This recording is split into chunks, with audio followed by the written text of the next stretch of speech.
یه روز که عیسی کنار دریاچه جنیسارت که همون دریاچه جلیله ویسیده بیده، جمعیت هر لاسر و ازدحام بکردن تا کلام خدا نفهمه. کنار دریاچه دا بلم دید که مویگرون اهانو اومن بی در تو راشونه بششتن. همه یکی اهانو که از شمعون بید سوار بیسه او مخواست بلم تکی از ساحل دیر کنه.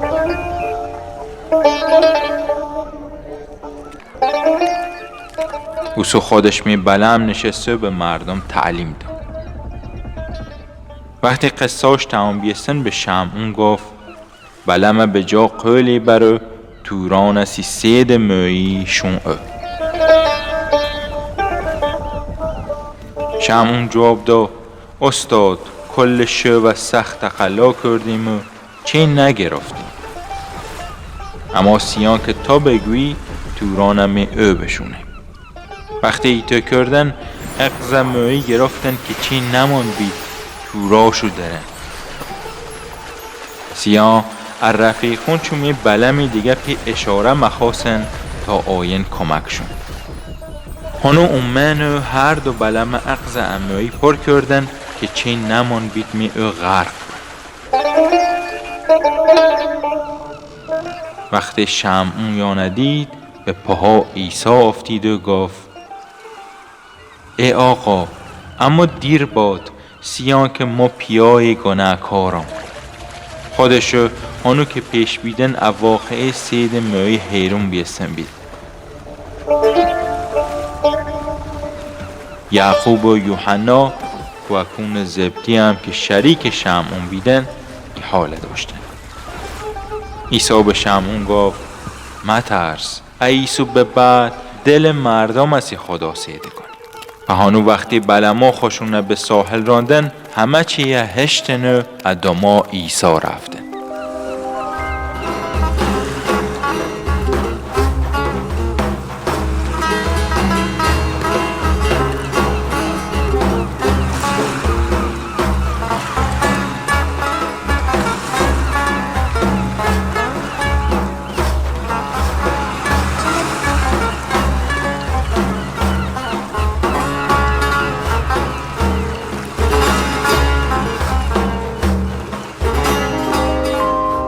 یاره که عیسی می یکی از شهرها بید پیای اومه که جزام کل لارشه گرفت.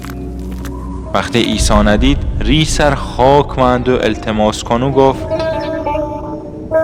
ای آقا ارخوسته بوی تری روح و جسم منه پاک کنی. عیسی دست خوش دراز کرد و لمس کرد و گفت مخام پاک باد. یکتا جزام او پاک بیست. اوسو عیسی به او فرمود به کسی چی مگو بلکه رو خودت به کاهن نشوده و سی تطهیر خودت قربونیایی که موسی امر کردنه تقدیم کن تا سیهانو گواهی با.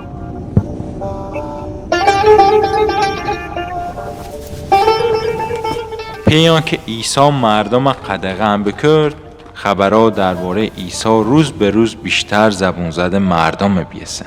او توی که مردم دست گرد بیسن تا قصه شفهمن و امرزاشو شفا پیدا کنه. اما عیسی خوش کنار کشید و سی دعا به جاها دیر شهر برد.